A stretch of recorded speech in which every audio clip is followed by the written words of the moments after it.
Okay, we'll call the meeting to order. We'll ask all of you to stand for the Pledge of Allegiance.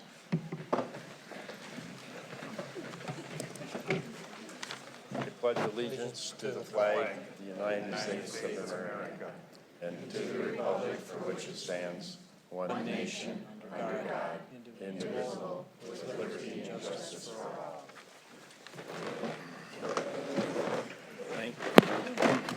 Thank you. The 1.1 roll call, let the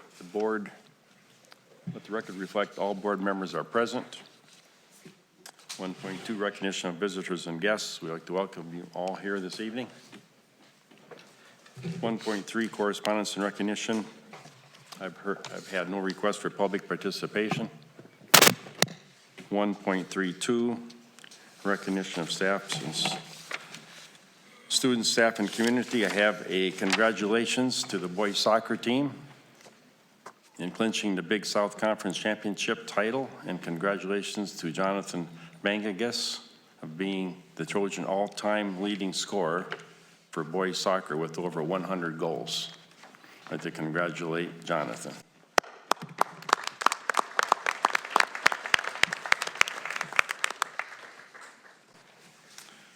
Moving on to approval of agenda.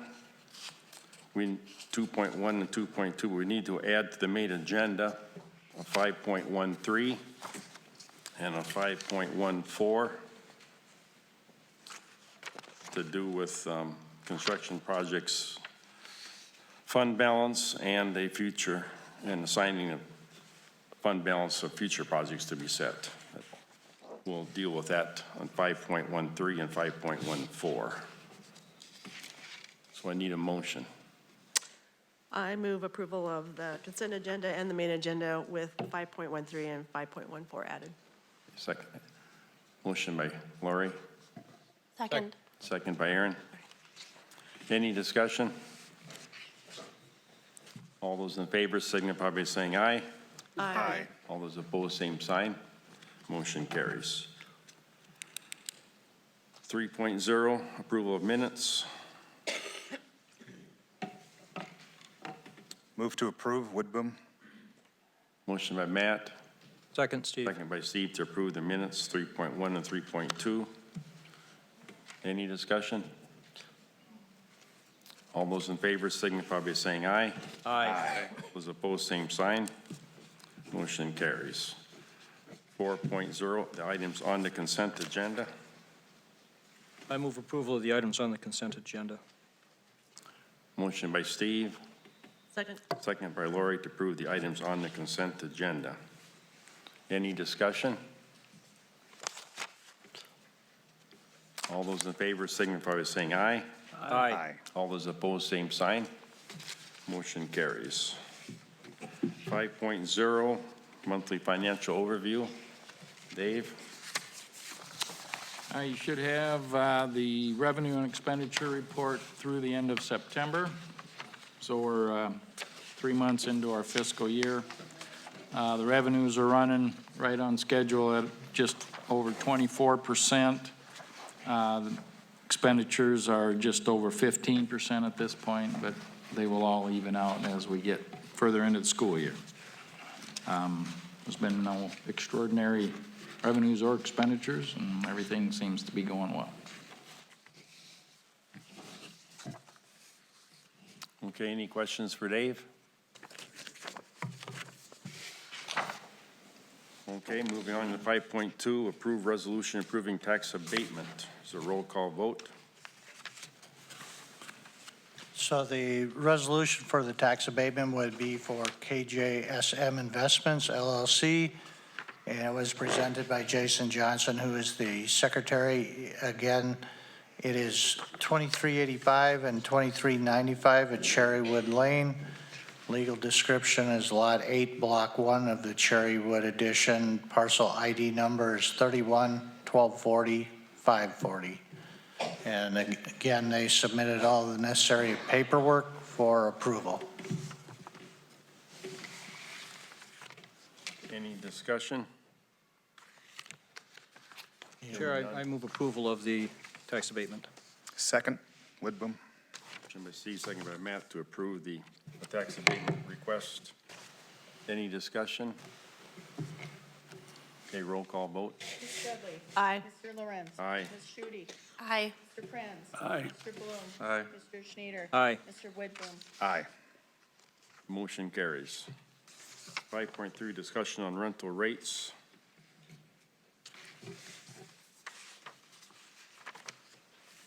This is who's?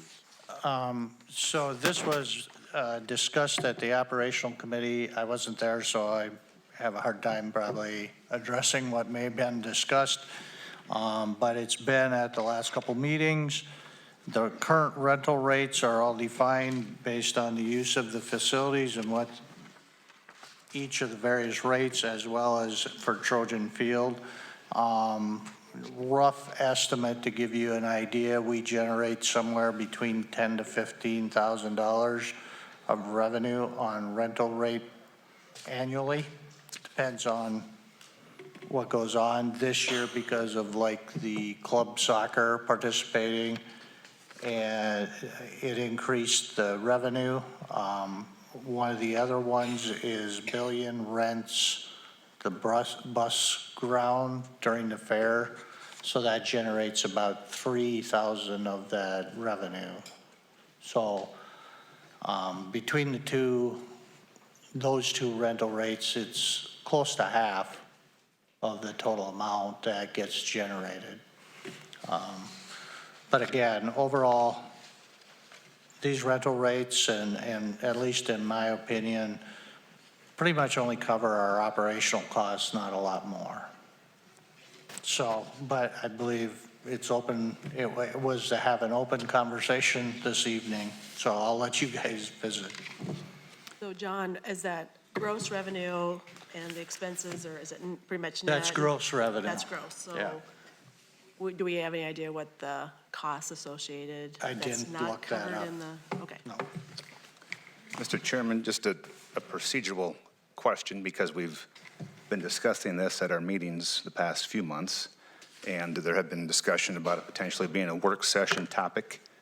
Are we better served to do it that way, or is there the intent tonight to present suggested language changes or motions made to adjust or accept language?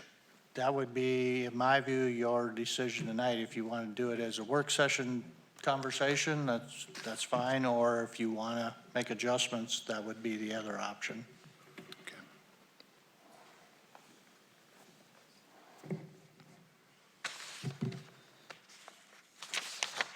I'd be willing to entertain the adjustments. I do feel we should do something. After I've thought about this, I kind of agree we need to do something more simple and more effective for these programs.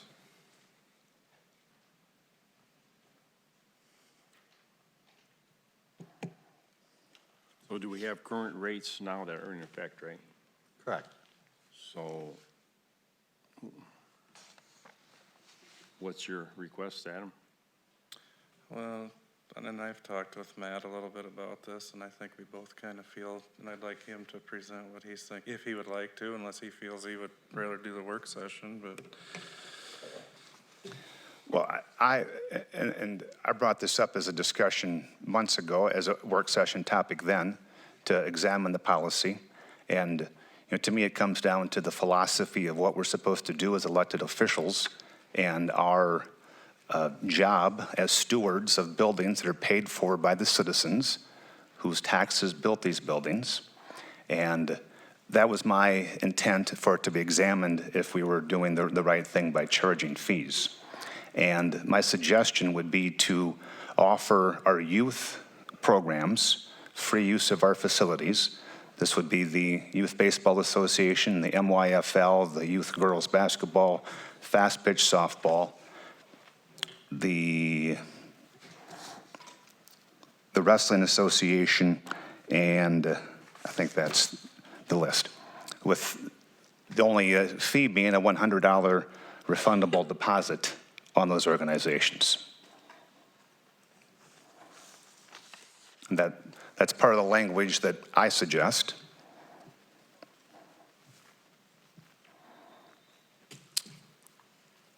those all for profit or? Well, as far as I know, they're nonprofit, in essence, youth groups. So currently, all those groups use our facilities for free for practice. The only time they ever get charged is for tournaments. And the general rule of thumb is if they're charging admission, that's when they've been charged for the use of the facilities. So if the wrestling club runs a tournament to generate revenue, that's when we've charged them. Typically, the youth softball, because they're outside, they don't. Youth baseball, we don't charge them a fee because it goes through the city. The church league doesn't get charged from us anymore. That goes through the city. Basketball, they use ours, and the YMCA, typically if they run a tournament, we charge them at that point for that because they're charging a gate and generating revenue. So what's the charge per event then? Oh, gym rental, depending on which one, varies anywhere from $150 to $250. That generally covers part of the custodian costs. The other costs are custodial costs at currently $35 an hour. We have adjusted some of the rates, like the turkey wild shootout. We've generally done a kind of a blanket rental fee plus custodial fees, because we have to have custodians on site pretty much all the time, plus cleanup.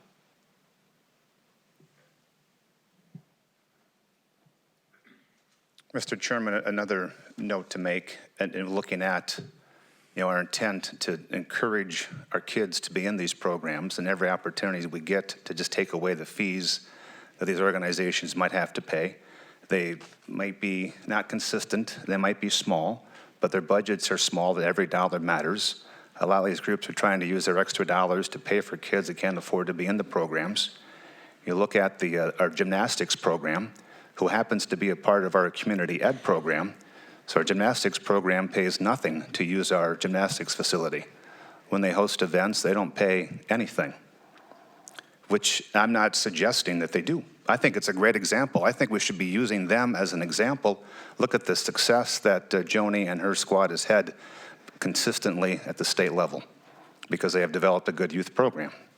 And to me, that's the way we should use that as an example for the rest of these baseball, softball, football, as feeder programs, and any chance that we may have, we should be there to encourage those volunteers, public people, to be able to, without a doubt, have us there to help them any way we can. Mr. Chairman, so what we're saying already, that we're not charging, what Ms. For Landgard practices. just said, practice, but if they don't charge a gate fee, then they can have a game there. If it's intramural then, or, I mean, what we have in front of me, I don't see, it's not specific enough then. We're gonna need to go through all this, and every organization then, if it's what it is, then are we charging them or not charging? Is it youth, or is it adult? Is it church? Is it nonprofit? What is it? So it's a little more clear to me what we're gonna charge. Right. And how we're gonna charge, and is it for the season? Is it for a one-time event? Is it, I think we should look at the Worthington, our soccer club. I got to get the right name. I should put my glasses on. The community football club had a tremendous year. We charged them $5,000 to use Trojan Field. And I think part of our policy should be a limit for a club like that for a maximum of $750 for the year. And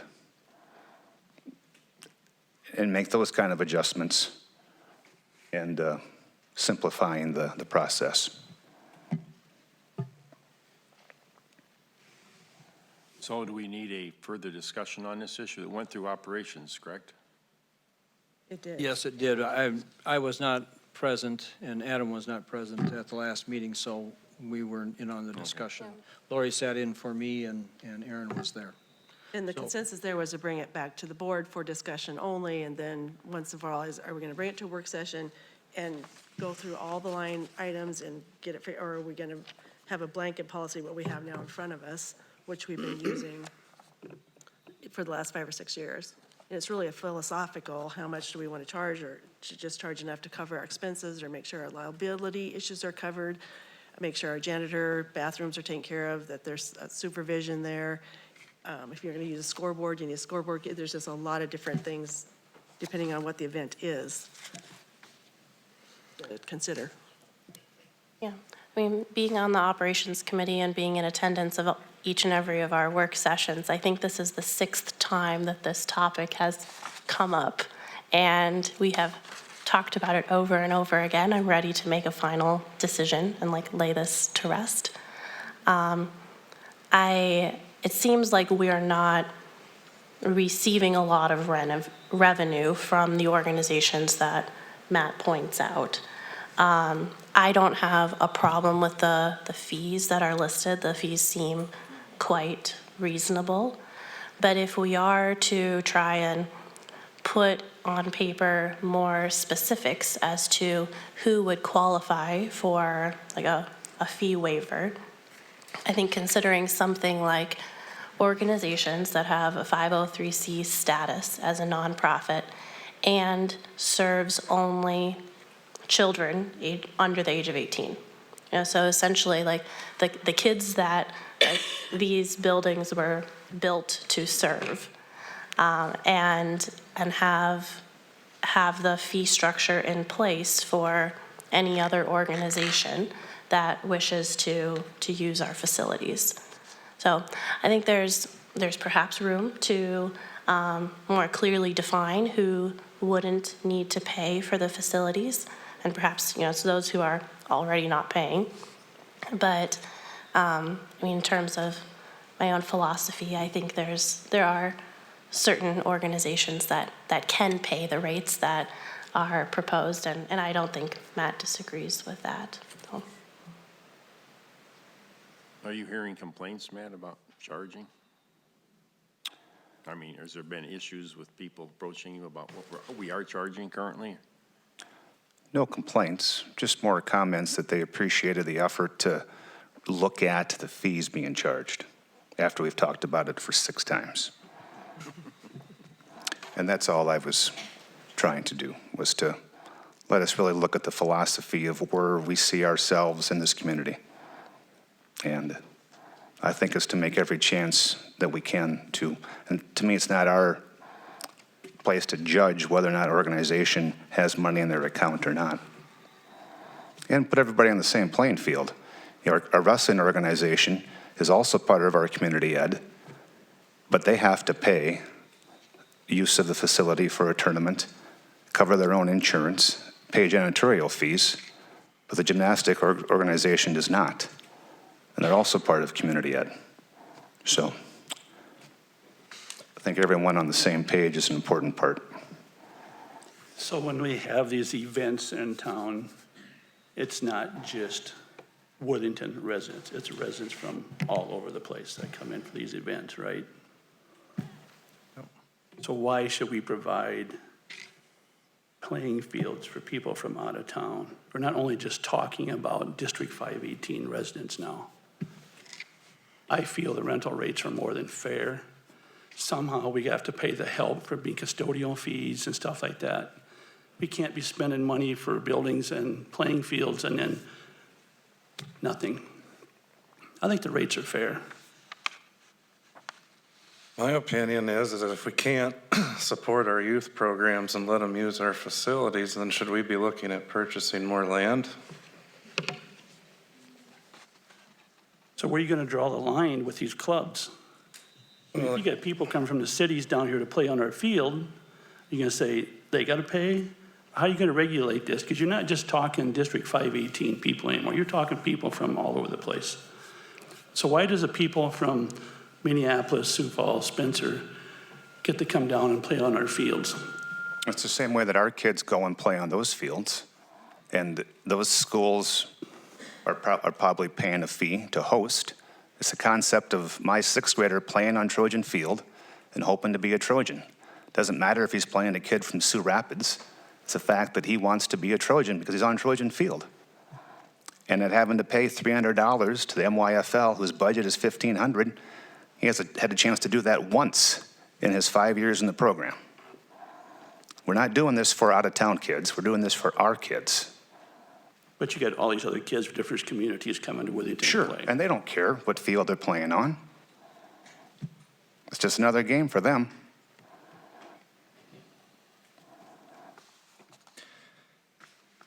I think it's the point of trying to build your youth programs and get those kids enticed to keep going into high school instead of dropping out and our numbers being low. I mean, one thing I see as a positive is look at the next agenda item. There we got a co-op again. Maybe these other school districts don't need the chance to co-op with us if we have adequate numbers in our own district.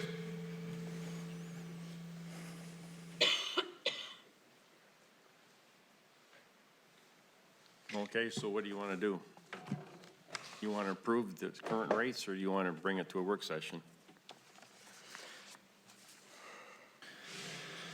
I think everybody look it over and let's bring it to a work session and let's make some adjustments, but let's have clear adjustments in mind with what we want to do. Well, and I think, Adam and Mr. Chairman, we've done that to a point. I mean, I would like us to do more, provide staff with more direction of what we'd like to see as proposed changes.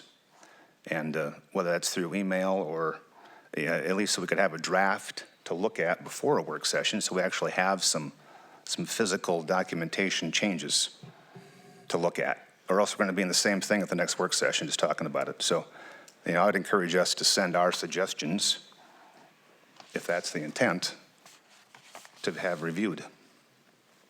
I mean, I don't think we have another work session on the calendar. Correct. It would be nice if this discussion could occur now so that at our next board meeting, we could vote on this agreement. Like, I feel like this has taken a lot of our time and resources Right. that could be utilized elsewhere. And I don't think this topic would need its own work session.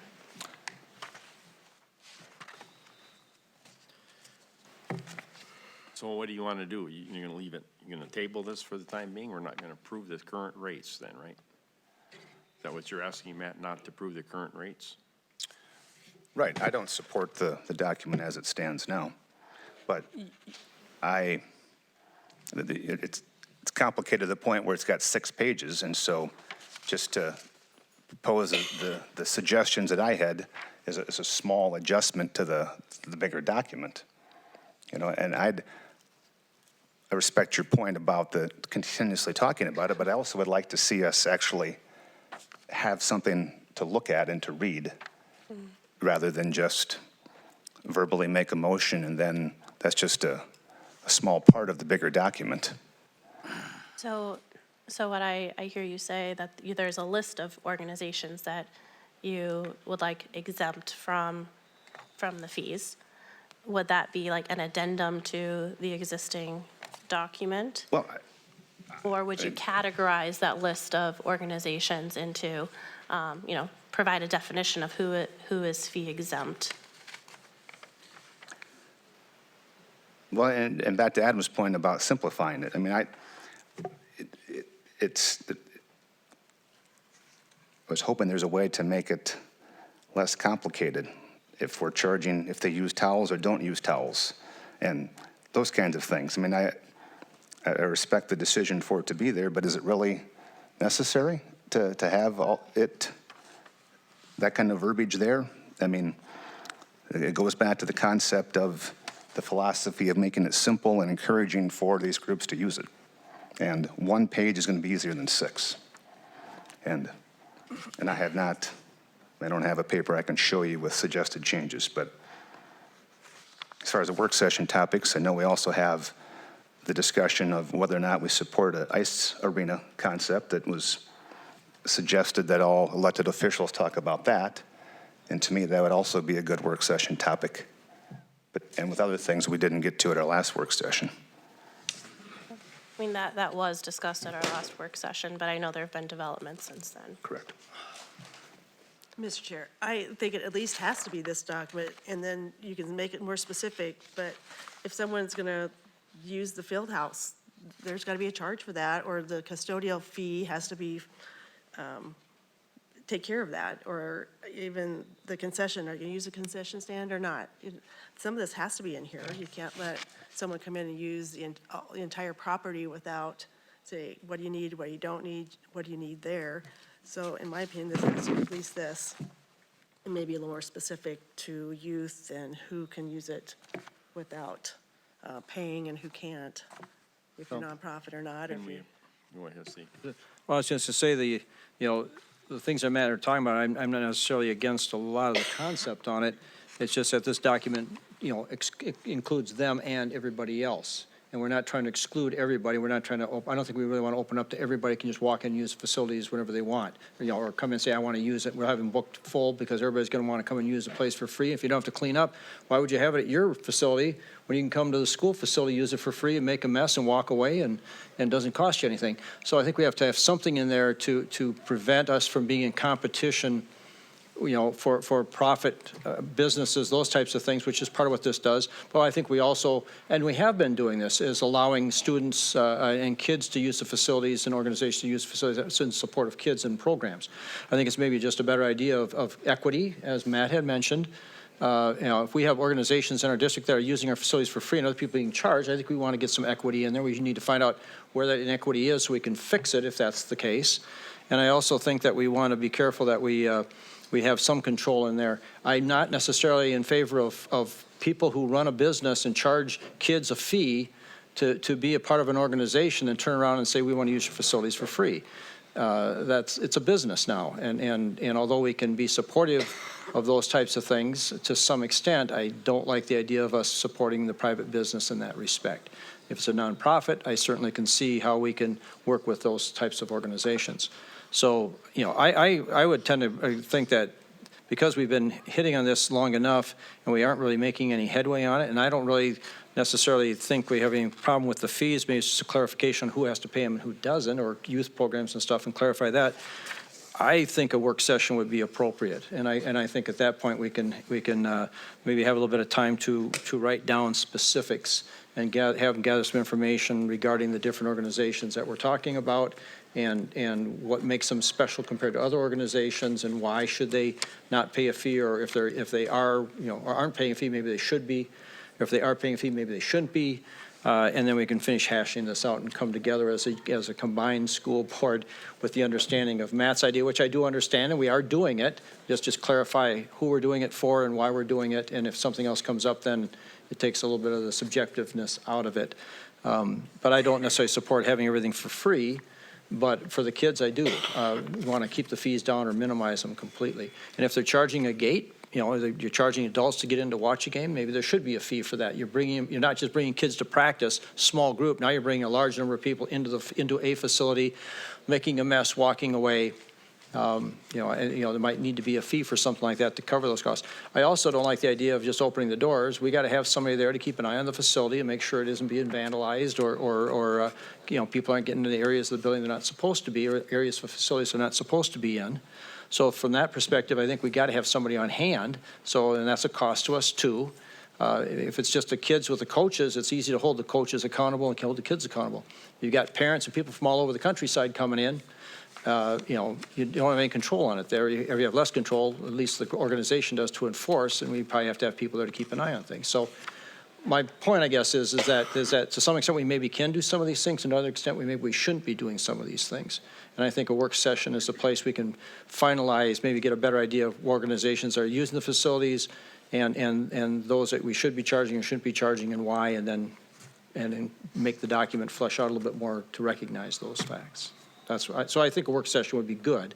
And if we need to talk about, as Matt said, the ice arena issue, then we can include that in that work session too. And like I say, I'd like to think that after we get done with the work session, we'll be able to come forward with a document that we can actually agree upon and approve. So I would certainly support a work session to get this off our table and move ahead with it. So do I, Mr. Chairman.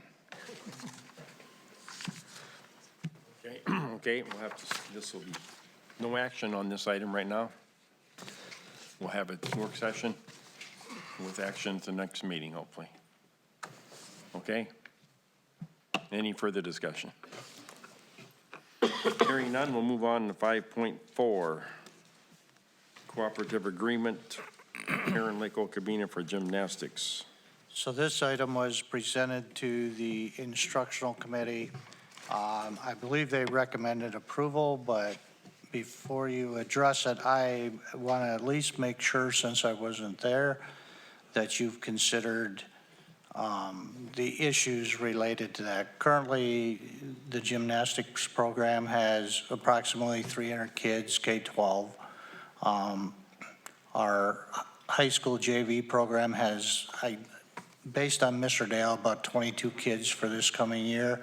That's down about 8 kids from a year ago, but it still is probably more than enough to field a varsity JV team. My overall concern with cooperative agreements is, are we short kids? How are we affecting our current resident kids? And there is an option for any student to open and enroll and participate in our programs. My one fear is at a certain point, if here on Lake Okabena wants to send a kid and 2 years from now, Fulda wants to send a couple kids to be a part of the gymnastics. We also already have Adrian as a co-op. At what point is that going to push us from A to AA? And again, I've spoke with the superintendent. He understands where we're at in our programming, and at this point, I'm pretty sure if you said no, the student wouldn't open enroll, but that isn't the deciding factor in my mind. It's whether we want to create that opportunity for this student from another school, but yet how we would affect our current program by adding it. And personally, at some point in time, co-ops are great. They serve a purpose when you have low numbers, but at a certain point, do you continue with the co-op program? And that's my overall concern. At what point do you say, no, we're big enough to stand on our own? Mr. Chairman, what I think most people know, I've been kind of against the co-ops for a lot of the reasons you've stated. What do we really get from co-oping? Do we make anything off these kids, or is it better for them to open and roll into our district so we at least generate the state money back? So when it comes to what we charge the other schools, we charge them the per participant operational costs back to whatever school. Example, gymnastics has been running somewhere between $1,500 to $1,800. We do not bill the parents, we bill that school. But a lot of schools turn around and charge the parents. And personally, I think that's wrong. I disagree with that. If you're going to be part of a cooperative, then that's an operational cost for that school, not for the parent to pay. But I don't get a say in what other schools do, just like you folks don't. But for some parents, that could be a hardship. And I do know at least some of you received an email from a parent, so regarding a co-op fee and wanting us to do something. Well, it's not us, it's their school board that's made that decision. So again, at a certain point, do you continue with co-ops? Do you sunset them? Do you set your philosophy of we only do co-ops if we don't have the numbers to run a program? Example, hockey, our numbers are not high, they're not way up. It benefits that program overall. The other programs, we seem to have pretty good numbers for the most part. Mr. Chairman, a question that this youth was involved in the youth gymnastics program Has been for a number of years. and as part of that 300 that you mentioned, the K Correct. through 12 programming. I mean, I think if the intent is to not allow them, or if there is not going to be a chance for them to participate in our high school program, then that should be shared early in that programming, especially when we have schools that don't offer gymnastics. And you got to think that young person envisions on being a Trojan, doing gymnastics. But if we don't want them, then we have to tell them that when they're early in this K through, elementary, So do you want to be a Trojan and go to a different school and really be a Trojan? right? That's how I feel. But you need to verbalize that to them so they don't, at this point, think they can continue in our program. We let them be in, it's a community ed program, the youth gymnastics is, Well, I and we just feel take everybody in that.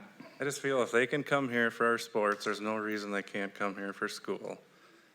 I don't know why, I feel it's competition against our kids, and I disagree with it. Like, I guess I support the kids and the parents that send their kids here. They're number one, and everybody else, you're number two. You're just, I disagree with co-oping.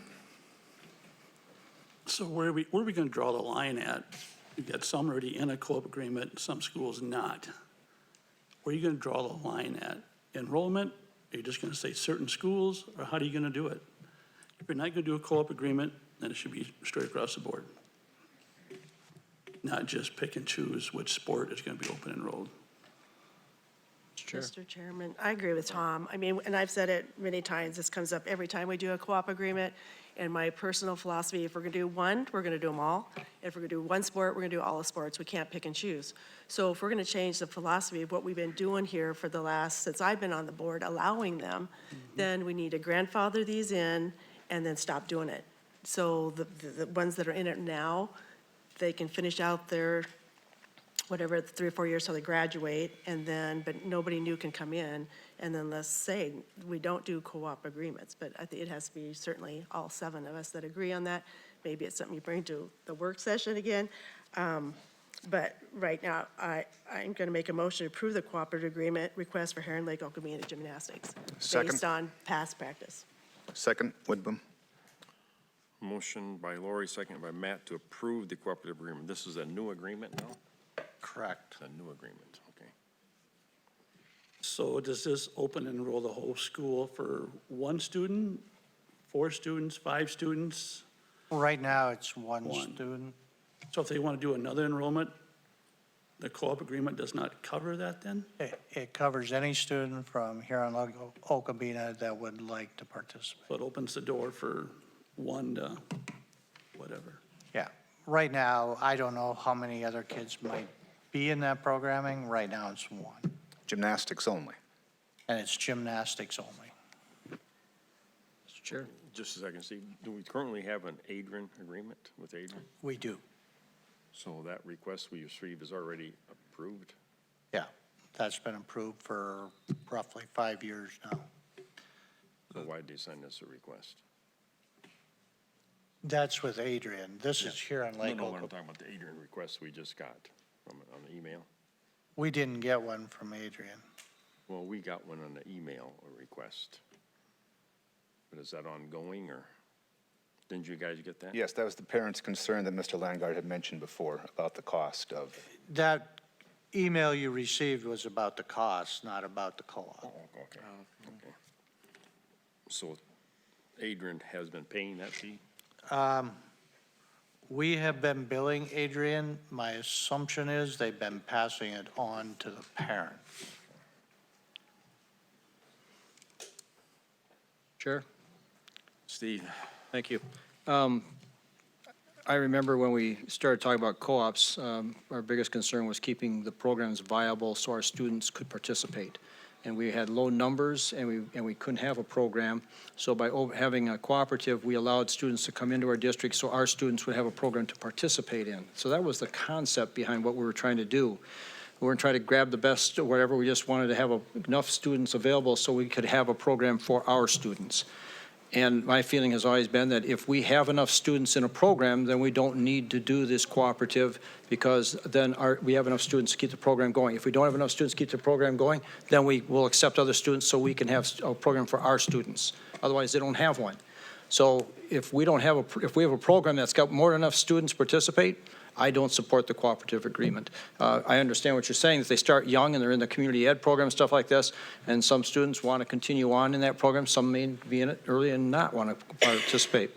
But I think the option they have is what is being said, is that if they want to be in the program and we aren't opening it up to cooperative agreements because we have enough students, then if you want to be in our program, you need to be one of our students. If we don't have enough students, we're going to have to shut the program down, which we ran into a few years ago for some things. Then I think we should invite students to come if they want to participate, so our students have a program to be in. Either that or our students have to go someplace else and open and roll out to somebody else, or open and roll, or get a cooperative agreement to go someplace else and do the same thing that some of these small schools are doing. So I would tend to say that if our program has a number of students, then, and our program isn't shutting down because we don't have enough students, then we shouldn't be open, then we shouldn't be doing a cooperative agreement. We should let it go, and if we get to those numbers and stuff, we can open it back up to outsiders to come in. But I tend to agree that if I had a student in the program and somebody else came from another community and they didn't get an opportunity because somebody else is open and rolling from someplace else, and I'm a parent paying for that facility and paying for everything else involved with it, I'd be a little upset that my child didn't get an opportunity when somebody else's did and they're not part of our district. So that's my position. I won't vote for this, to approve this, because I don't think we have a need. We're not looking for keeping a program going by bringing in outside students. So do we have to put a limit on name certain student? No. And instead of just having it non-renewable, just put an expiration date on it? If you were going to example, and the Adrian Gymnastics Co-op, you would have to put a sunset so you don't affect those kids that are participating now. That would be totally unfair and inappropriate. Could this be another work session? It could be. Add her to the list. We haven't done, just more discussion. So if we move away from this one, at whose discretion is it that we have enough numbers in the hockey program or the gymnastics program or track or whatever it's going to be? So then you're going to have to put some numbers out there, or it's going to be discretion up to somebody if we want to open a roll, or if we want to have a cooperative agreement or not. Do we need 3 lines of hockey, or are we going to keep the hockey thing, those agreements in place, but not for gymnastics? Or, I don't know. I think it's going to be unfair somewhere along the line. But I like that idea better than picking the ones that need it, than saying we're going to do them all or none, because then we're going to penalize. If we say we do none, well, then you penalize hockey as an example. Then we have to shut down our hockey programs that don't have enough. I'd rather say we're more discretionary in what we're doing, and if we have more than enough students in a program, then the program doesn't need more students, doesn't need more people participating. Adam? So the thing that really bothered me about the Adrian hockey, and it still does, is there's a line west of this whole district that just thinks we're the devil. So a lot of those kids open and roll and go to Adrian. I got nothing against Adrian. But some of those kids are going to come back that should be in our district that are going to Adrian because they open and rolled. Now they're coming back to play hockey. Why is that fair?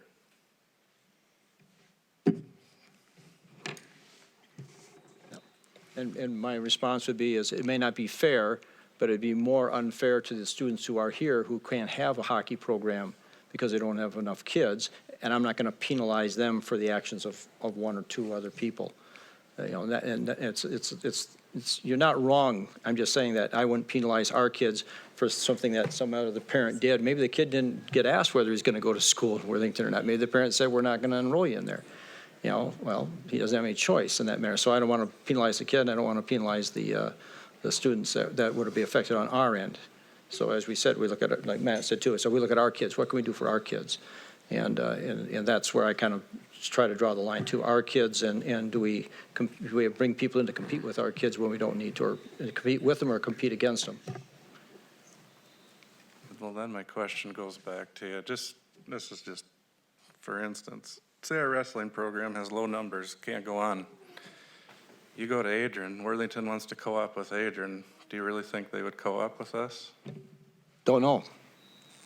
It's a Depends on two-way whether we- street, that's all I'm saying. Yeah, we wouldn't know, we wouldn't find out until we had to ask. And hopefully with our size school, we wouldn't have to get to that point, but you don't know.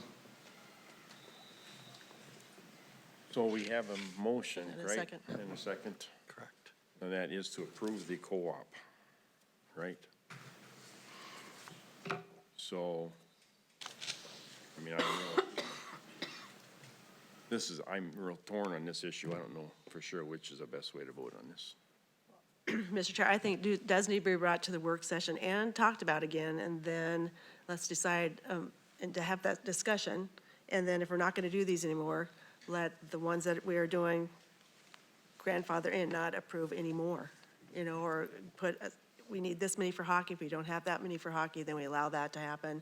We have enough for gymnastics. We Well, don't do that. I mean, we have to, If it's going to a work session, you'll have to withdraw the motion then. Mr. Chairman, I would encourage us to vote on this because gymnastics starts soon. And this individual, I'd assume, would like to be in this year's gymnastics programming. So, and we do not have a work session scheduled. Our next board meeting isn't until November, and gymnastics has begun. So I think we owe it to this person to, the motion's on the floor, let's vote on it. So you're suggesting after this motion, we still have a discussion about it? So- Yes, yes. Mhm. The bigger concept of co-oping can be discussed then, but So- let's vote on this motion. So just so you know, this current co-op, the request is there, and the student is currently a sixth grader in our youth program. So they would not be eligible for varsity or JV until next year. Okay? Still a part of the youth program this year. So they're making the request almost what I'll call 8 months early. And good for them, they're being on top of it. So this won't affect our varsity program this year, For the current year, no, because this, but it would allow her to participate with us in the sixth grade program. this student can participate in our youth program at sixth grade. So yes, they can participate now in the youth program. And sixth graders don't participate in JV or varsity. We're basically voting for the 24-25 school year. Correct. This is for the 24-25. So you do have time, if you withdraw the motion, to have the conversation at a work session.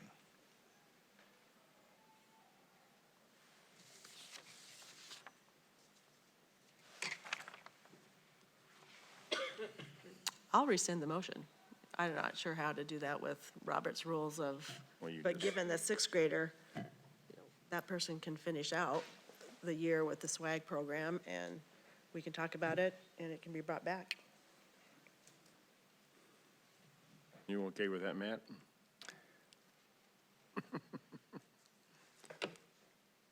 Yes. Okay. Withdraw the motion? Yes. Withdraw the second? Yes. Okay, we'll put it on the work session agenda. We can hopefully come to an agreement on our policies in the future here. Okay. 5.5, approve memorandum of understanding for letters training. This was part of the negotiation process, and with the association, the negotiations team came up with language to address our current direction with letters training, and it's up to 3 days of additional pay over the time period for this year and next year, because letters training's for 2 years. It's primarily elementary, special ed, and EL staff, at EL and special ed at the middle school, high school. So the committee would probably recommend approval, We is how would. I'd put it. I'll make motion to approve the letters training, MOU. Second. Motion by Lori, second by Tom, to approve the letters training, memorandum of understanding. Any further discussion? This was through the whole negotiation process.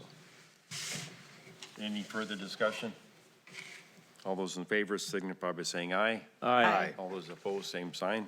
Motion carries.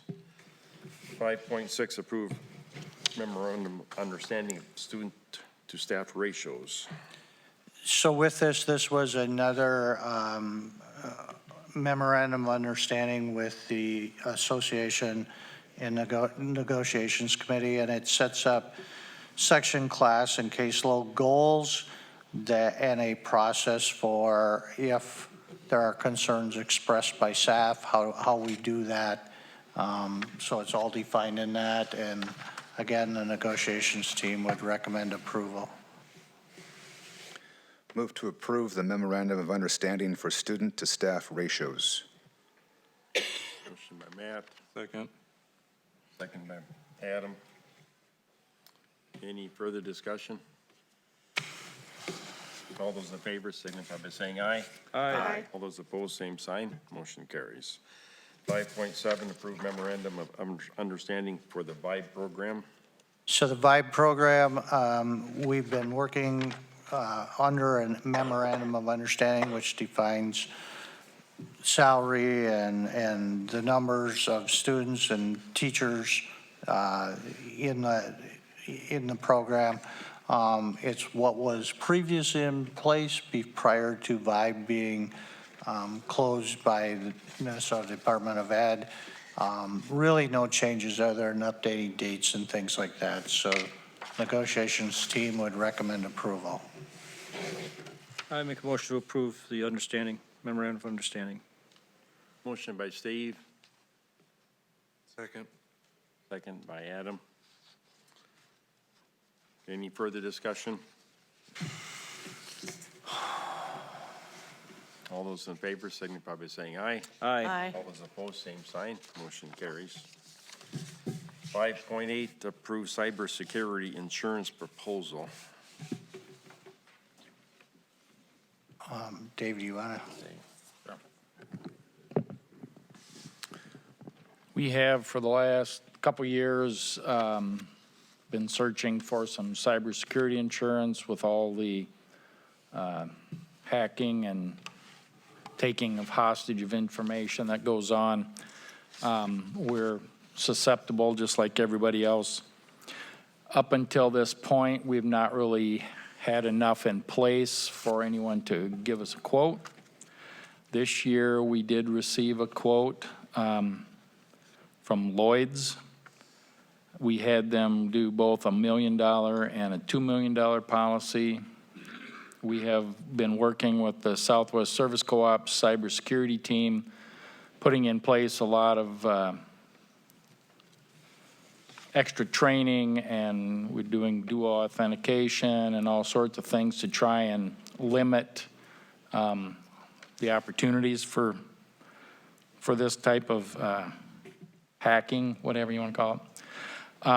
So we received a quote from Lloyd's for $1 million policy for $21,200 and a $2 million policy for $30,371. Because of the size of our school, it's recommended for us to go with the $2 million policy if we approve it, and that is, at this point, what we are recommending.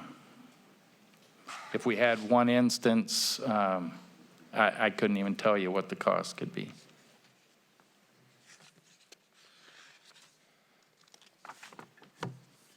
So that is our recommendation.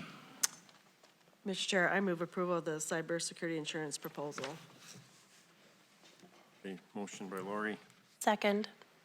second by Aaron, to approve the $2 million cybersecurity insurance proposal.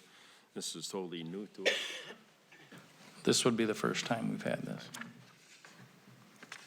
And it's recommended by other sources too?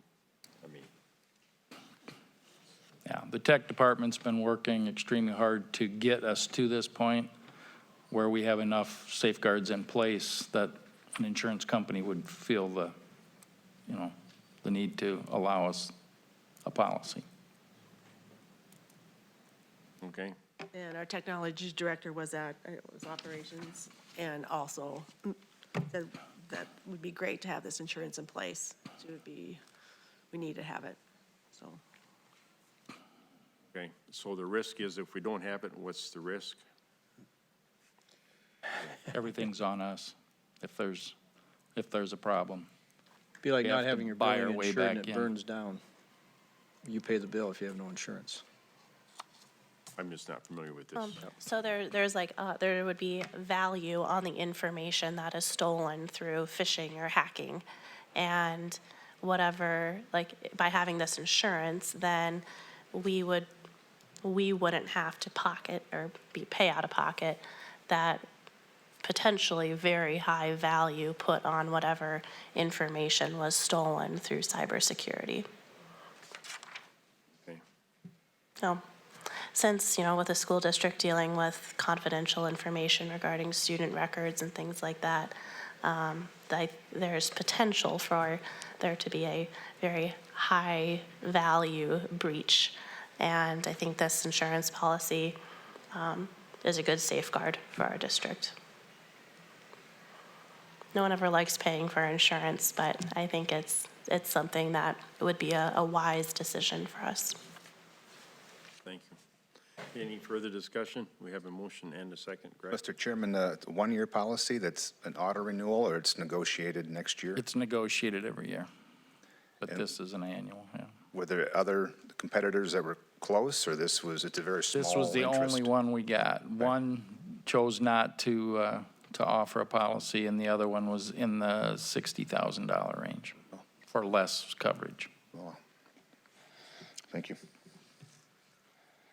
Okay, any further discussion? All those in favor of the motion, signify by saying aye. Aye. All those opposed, same sign. Motion carries. 5.9, approved to replace the Trojan Field video scoreboard. Operations had this.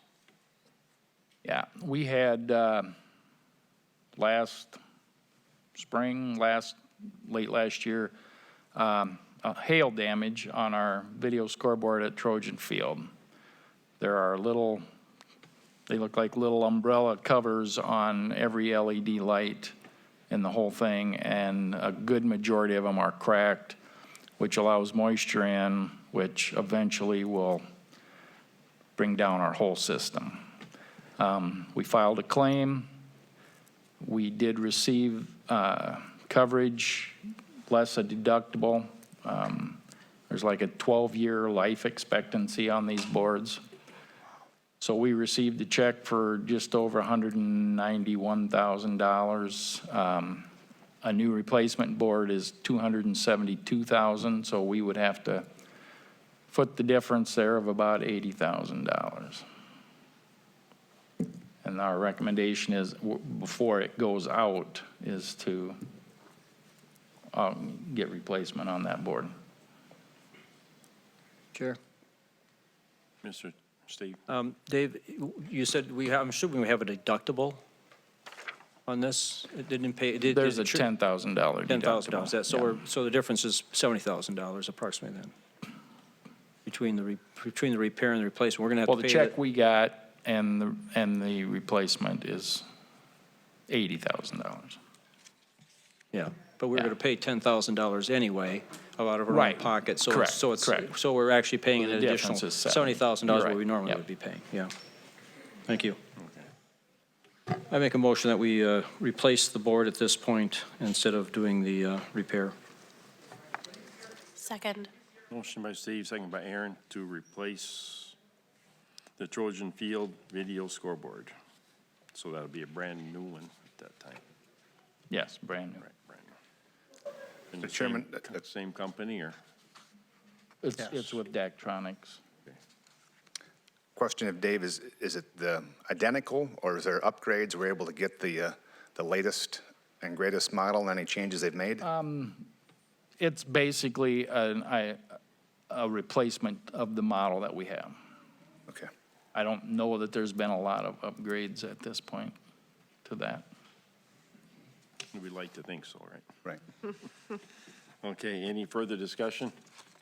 Aaron? In the Operations Committee, we floated the idea of whether or not the existing unit could be utilized as in some other place.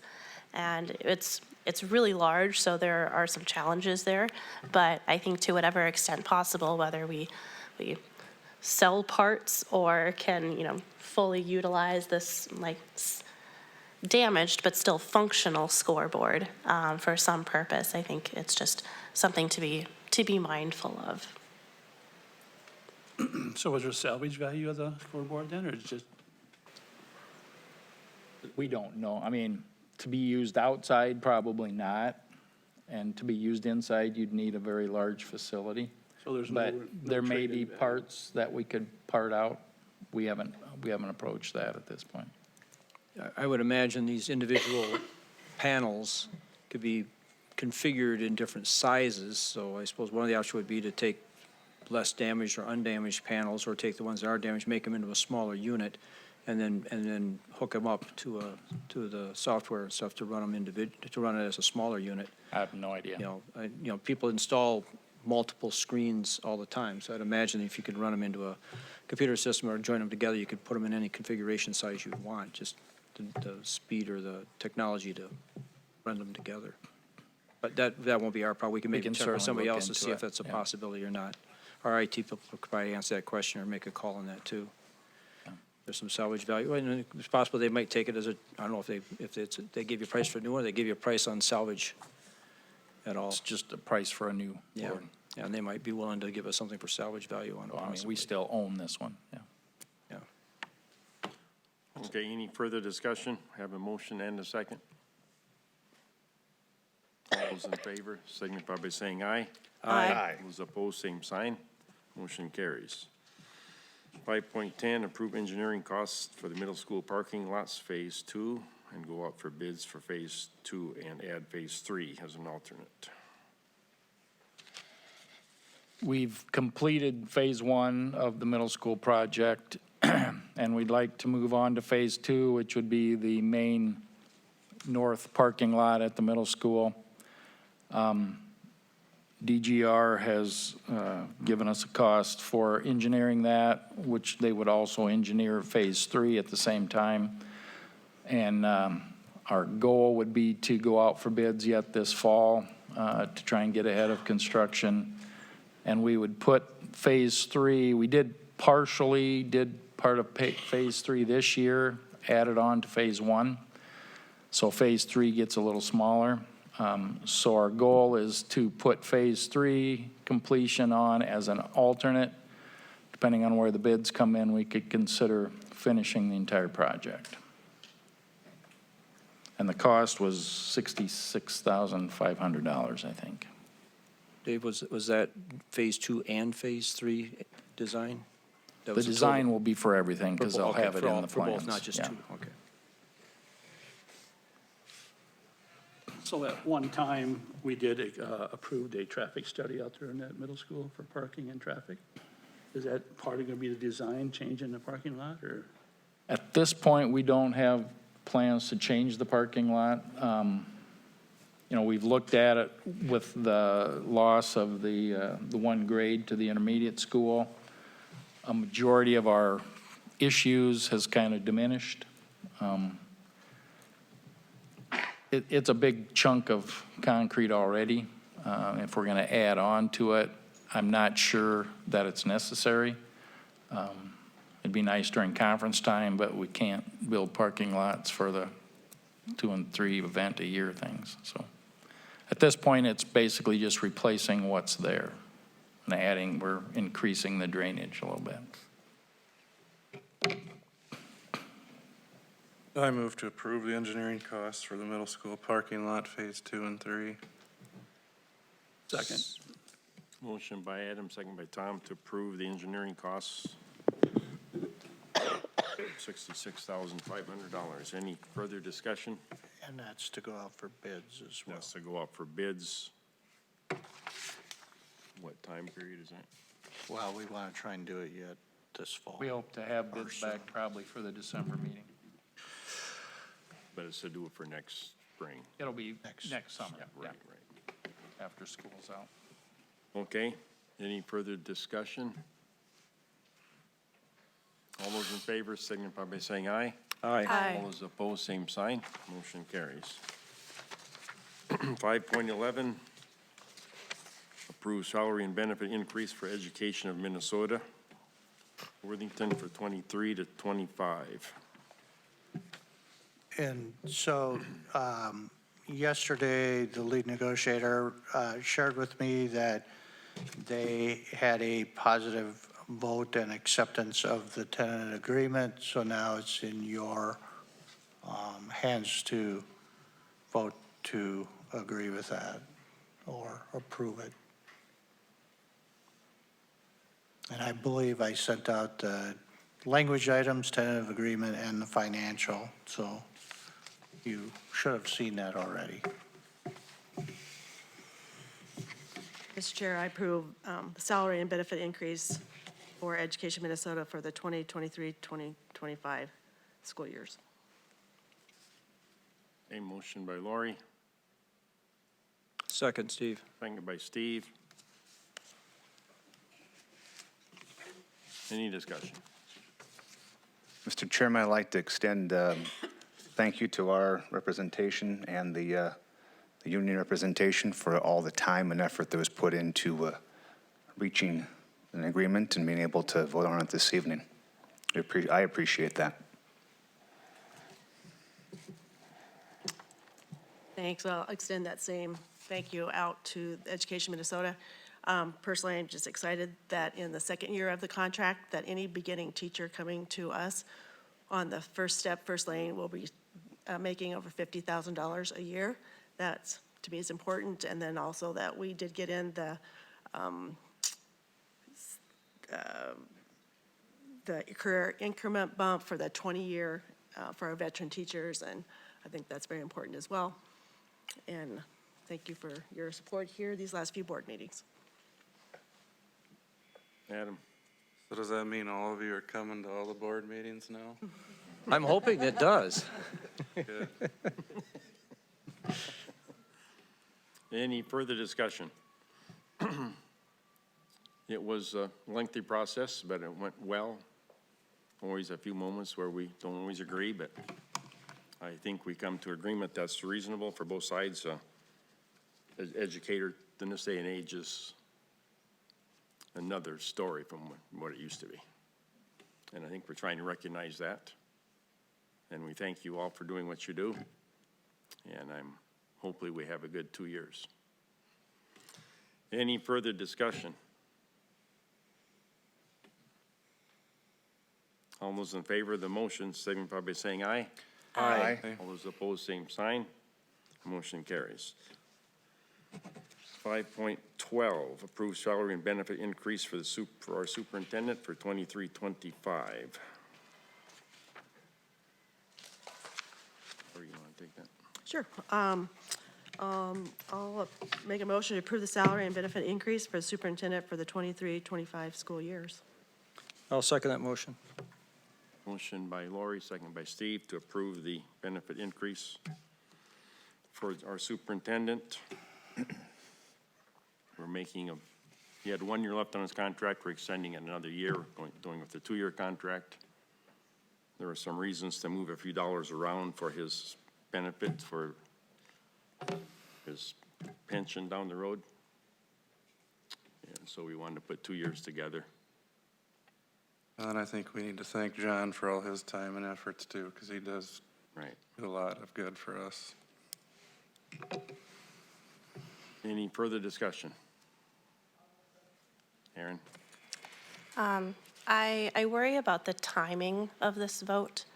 Right now, there are rising concerns in this district about First Amendment rights and freedom of expression in schools. And there are questions that have come up in recent weeks that remain unaddressed and unresolved. While board members are free to consider this topic entirely separate from the superintendent's contract, I think it's important to keep in mind the role of the superintendent, and that's to carry out policies that are passed by the school board. When there are no district policies that speak to a potentially contentious situation, and barring no imminent emergency, a superintendent should interpret relevant state and federal laws and engage in the school board for guidance before taking action on an issue. And the situations that arose recently deal with a topic that's not specifically covered under current ISD 518 policies. I believe Mr. Landgard overstepped his authority by issuing a directive before turning to the school board or legal experts for guidance. From my conversations with many in the district, his immediate and reactionary directive, although likely unintentional, had a rippling negative effect on many students and staff and raises larger issues about whether our schools are a safe and welcoming space for everyone. At the moment, the situation has not been resolved, and the district is still undergoing a determination on whether Mr. Landgard's directive is legal. Voting now to extend the superintendent's contract feels ill-timed and inappropriate, given this important issue is not yet resolved. So his current contract is in effect through the end of this school year, and I believe this vote to extend his contract should be just tabled until a later date.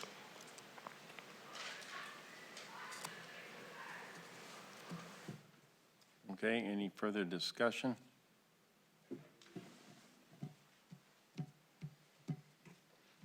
Was there a motion on the table now already for this? Yes. There is, I'm just gonna bring up the timing. What Aaron brought up happened after we closed the school board session 2 months ago and talked about Mr. Landgard's contract, and what we have in front of us is what we discussed at that time. So in my opinion, that is separate from what now happened, 2 months later. So again, I made the motion, so I'm in support of the contract. Any further discussion? Okay, all those in favor signify by saying aye. Aye. Aye. All those opposed, same sign. Aye. We got two against, okay. Motion carries. 5.13 is to recognize the completion of construction projects and under the committed fund balance, with balance being estimated at 0. So we need to act on this as recognizing the construction committed fund balance is now at 0. Is that correct? Yes, it'd be closing the committed fund balance. We're closing it, yeah, okay. Need a motion? I just make a motion that we recognize the completion of the construction projects and close out the balance on the construction fund. Motion by Steve. I'll second. Second by Lori. Any further discussion? Everyone understands the motion? All those in favor signify by saying aye. Aye. All those opposed, same sign. Motion carries. 5.14, authorize the balance of the assigned fund balance for future projects to be set at 16 million. I make the motion to assign the fund balance at 16 million. Motion by Steve, Second, Woodboom? second by Matt. Any discussion?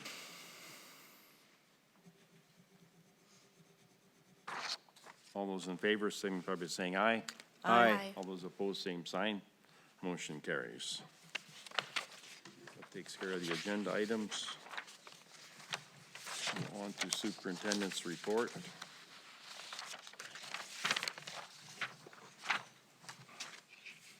So I just wanted to highlight a couple things so that you're aware of it. You did, under the consent agenda, approve the enrollment reports. And if you look at the current enrollment, we have K through 12, 3,296 or 95 students. The Vive enrollment currently is 606. With that, we have 106 students in the preschool program or slots, so that's where they're at. Currently, right now in the enrollment report, you'll see that there's 228 students that are attending non-public schools. Just wanted to make sure you highlighted that. Our enrollment is up slightly, but pretty stable at this point, just so you're kind of aware of it. I did want to highlight also that with Minnesota unemployment, our summer unemployment costs, and again, I'm giving you an approximate number because at this point, there are bills that came in for second quarter and third quarter. It's right between $280,000 and $300,000 that we played out over the summer for summer unemployment. It is lower than the original estimate, but partially that is due to there are a number of people who also did not file who would have been eligible. So just to make you aware of that. And lastly, I want to address, I did visit with the school district attorney. Based on my conversation with the attorney, I did not overstep my bounds based on what the attorney shared with me. I also am having him write a memo or a report letter back to EMW based on the letter that was sent to me. And then also he will be writing another memo that we will be sharing with staff. And lastly, I provided you tonight with policy 606.1, which is beyond. It would be a new part of our policy for you to consider. It's not on the board agenda. You need to review it. You need to look at it. The attorney actually said they were fine with this policy, which addresses the overall issue that seems to have everybody a little up in the air.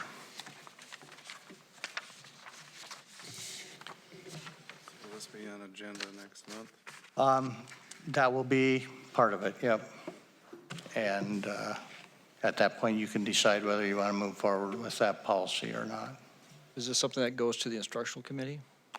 Yeah, it would start because it's related to curriculum. And so it's based on the academic side, so it'd go through instruction. Okay. Yeah, I probably before tonight had a lot more to say, but I'll just leave it at that point for now. Okay, thank you, John. Instructional committee report. Everything's been covered. We did briefly talk about the workplace expectations, and at that point, we were waiting for legal counsel to get back to us. And Mr. Landgard now has some information in draft form to us, so it'll come back to the instructional committee. It sounds like next month, and we can talk about it as a board, but now we have some policy to work with, so we'll get that taken care of. Okay. Thank you, Laurie. Operations Committee. Steve? I wasn't at the meeting, so I'm not aware if there's anything that Aaron? would be carried over. Lori was there for Steve. I was Steve at the operations committee. Everything's been covered, Aaron, unless you have something else, nothing else. I So agree, it was all everything's been covered. The West Building is on schedule to, We don't have a date yet from the contractor. It was defined as a winter project. We're anticipating November.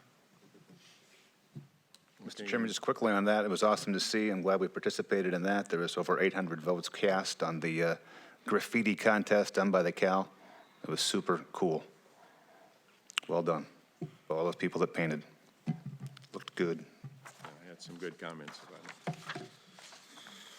it. Okay, any other reports?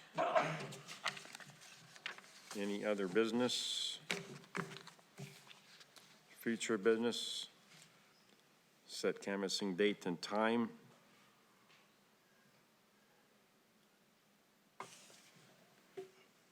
We got to have a date between the the 10th and 17th? Between the 10th and the 17th, to canvass the election results. An early meeting? Yeah, it doesn't, as you know, canvassing the election results doesn't take very long. It's a 10-minute meeting. If you look, November 10th is a Friday, which I would probably recommend that you do something prior to the instructional or operational, which is the following week. More than likely, Monday the 13th might be the best because the instructional committee is at 7:30. You could meet at 7:15 and canvass the votes. That work? Veterans Day is it's on Saturday, but it's probably going to be celebrated as a holiday on Friday. Correct. So does that impact us meeting or anything? So typically, we don't generally hold meetings Friday morning, so that's Yeah. why I'm recommending the 13th. Okay.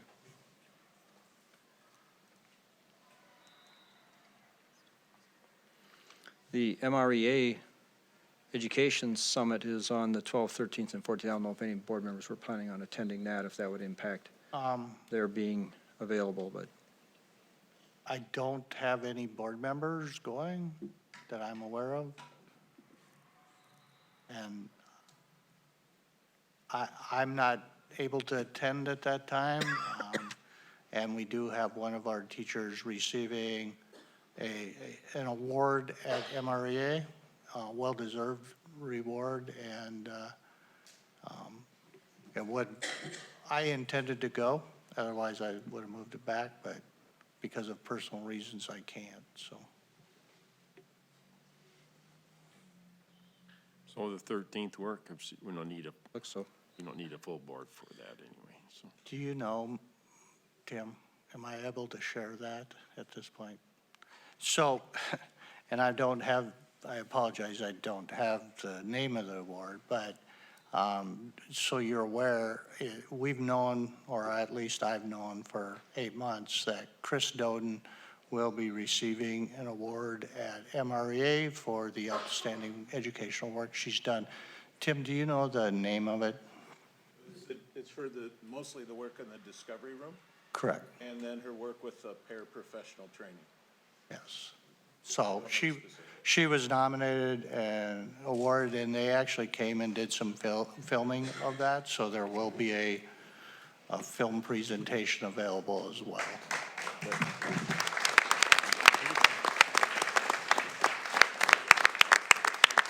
Heidi is going. Yes, Heidi Meyer will be attending. It's been a hard secret to keep. Okay, congratulations, Chris. That's a very nice award. So that, we got the date set at November 13th for the canvassing? Correct. Yeah, what time? 7:15 a.m. Okay. Hearing no other business? Mr. Chairman, Trojan soccer update, 5 minutes left, trail 1-0. What update? Sorry. Soccer trails 1-0.